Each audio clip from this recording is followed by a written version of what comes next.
Welcome and thank you for joining me for day 77 of Bible in a Year New International Version. Today we'll be going over Judges 17, 18, and 19. I did want to caution the listener that there is a lot of violence in this particular reading, so just to be prepared. Judges 17.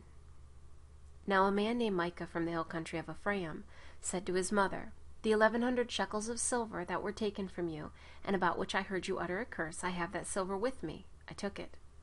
Then his mother said, "The Lord bless you, my son." When he returned the 1,100 shekels of silver to his mother, she said, "I solemnly consecrate my silver to the Lord for my son to make a carved image and a cast idol. I will give it back to you." So he returned the silver to his mother, and she took 200 shekels of silver and gave them to a silversmith, who made them into the image and the idol. And they were put in Micah's house. Now this man Micah had a shrine, and he made an ephod and some idols, and installed one of his sons as his priest. In those days Israel had no king, everyone did as he saw fit.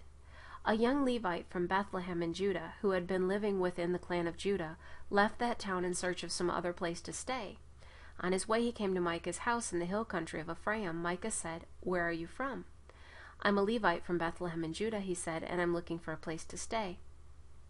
Then Micah said to him, "Live with me, and be my father and priest, and I'll give you 10 shekels of silver a year, your clothes and your food."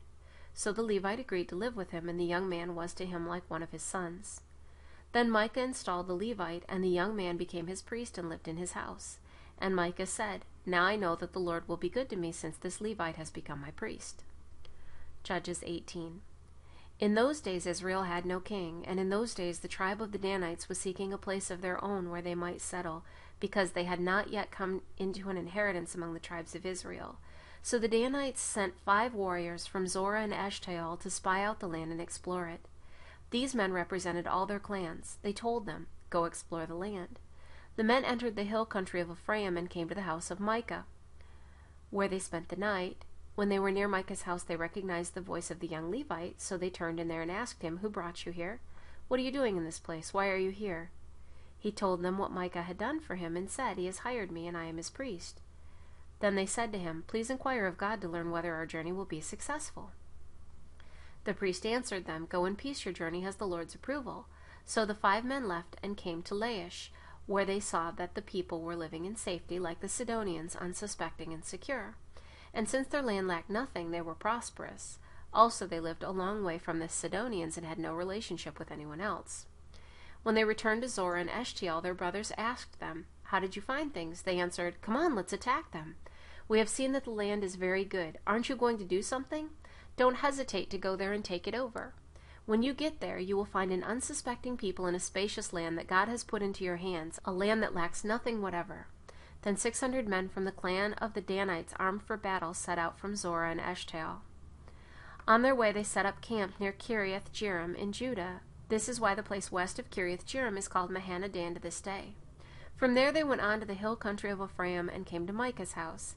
Then the 5 men who had spied out the land of Laish said to their brothers, "Do you know that one of these houses has an ephod, other household gods, a carved image, and a cast idol? Now you know what to do."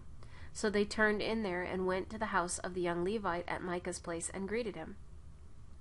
The 600 Danites, armed for battle, stood at the entrance to the gate. The 5 men who had spied out the land went inside and took the carved image, the ephod, the other household gods, and the cast idol, while the priest and the 600 armed men stood at the entrance to the gate. When these men went into Micah's house and took the carved image, the ephod, the other household gods, and the cast idol, the priest said to them, "What are you doing?" They answered him, "Be quiet, don't say a word. Come with us and be our father and priest. Isn't it better that you serve a tribe and clan in Israel as priest rather than just one man's household?" Then the priest was glad. He took the ephod, the other household gods, and the carved image, and went along with the people. Putting their little children, their livestock, and their possessions in front of them, they turned away and left. When they had gone some distance from Micah's house, the men who lived near Micah were called together and overtook the Danites. As they shouted after them, the Danites turned and said to Micah, "What's the matter with you that you called out your men to fight?" He replied, "You took the gods I made and my priest and went away. What else do I have? How can you ask what's the matter with you?" The Danites answered, "Don't argue with us, or some hot-tempered men will attack you, and you and your family will lose your lives." So the Danites went their way, and Micah, seeing that they were too strong for him, turned around and went back home. Then they took what Micah had made and his priest and went on to Laish against a peaceful and unsuspecting people. They attacked them and the sword and burned down their city. There was no one to rescue them because they lived a long way from Sidon and had no relationship with anyone else. The city was in a valley near Beth Rehob. The Danites rebuilt the city and settled there. They named it Dan, after their forefather Dan, who was born to Israel, though the city used to be called Laish. There the Danites set up for themselves the idols, and Jonathan, son of Gershom, the son of Moses, and his sons were priests for the tribe of Dan until the time of the captivity of the land.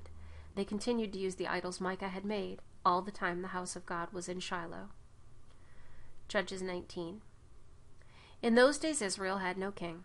Now a Levite who lived in a remote area in the hill country of Ephraim took a concubine from Bethlehem in Judah, but she was unfaithful to him. She left him and went back to her father's house in Bethlehem, Judah. After she had been there 4 months, her husband went to her to persuade her to return. He had with him his servant and 2 donkeys.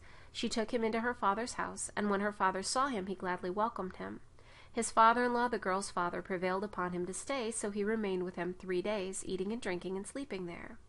On the 4th day they got up early, and he prepared to leave, but the girl's father said to his son-in-law, "Refresh yourself with something to eat, then you can go." So the 2 of them sat down to eat and drink. Afterward the girl's father said, "Please stay tonight and enjoy yourself." And when the man got up to go, his father-in-law persuaded him, so he stayed there that night. On the morning of the 5th day, when he rose to go, the girl's father said, "Refresh yourself, wait till afternoon." So the 2 of them ate together. Then when the man with his concubine and his servant got up to leave, his father-in-law, the girl's father, said, "Now look, it's almost evening. Spend the night here. The day is nearly over. Stay and enjoy yourself. Early tomorrow morning you can get up and be on your way."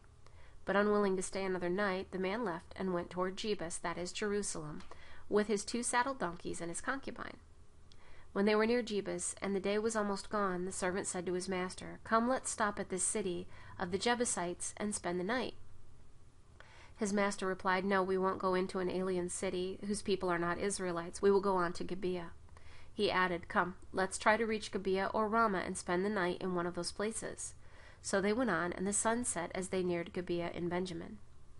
There they stopped to spend the night. They went and sat in the city square, but no one took them into his home for the night. That evening an old man from the hill country of Ephraim, who was living in Gibeah, the men of the place were Benjamites, came in from his work in the fields. When he looked and saw the traveler in the city square, the old man asked, "Where are you going? Where did you come from?" He answered, "We are on our way from Bethlehem in Judah to a remote area in the hill country of Ephraim where I live. I have been to Bethlehem in Judah, and now I am going to the house of the Lord. No one has taken me into his house. We have both straw and fodder for our donkeys, and bread and wine for ourselves, your servants, me, your maidservant, and the young man with us. We don't need anything." "You are welcome at my house," the old man said. "Let me supply whatever you need. Only don't spend the night in the square." So he took him into his house and fed his donkeys. After they had washed their feet, they had something to eat and drink. While they were enjoying themselves, some of the wicked men of the city surrounded the house. Pounding on the door, they shouted to the old man who owned the house, "Bring out the man who came to your house so we can have sex with him." The owner of the house went outside and said to them, "No, my friends, don't be so vile. Since this man is my guest, don't do this disgraceful thing. Look, here is my virgin daughter and his concubine. I will bring them out to you now, and you can use them and do to them whatever you wish. But to this man don't do such a disgraceful thing." But the men would not listen to him, so the man took his concubine and sent her outside to them, and they raped her and abused her throughout the night, and at dawn they let her go. At daybreak, the woman went back to the house where her master was staying, fell down at the door, and lay there until daylight. When her master got up in the morning and opened the door of the house and stepped up to continue on his way, there lay his concubine, fallen on the doorway of the house with her hands on the threshold. He said to her, "Get up, let's go," but there was no answer. Then the man put her on his donkey and set out for home. When he reached home, he took a knife and cut up his concubine, limb by limb, into 12 parts, and sent them into all the areas of Israel. Everyone who saw it said, "Such a thing has never been seen or done, not since the day the Israelites came up out of Egypt." Think about it. Consider it. Tell us what to do. Thank you for joining me for Day 77 of Bible in a Year New International Version. I look forward to seeing you tomorrow for Day 78.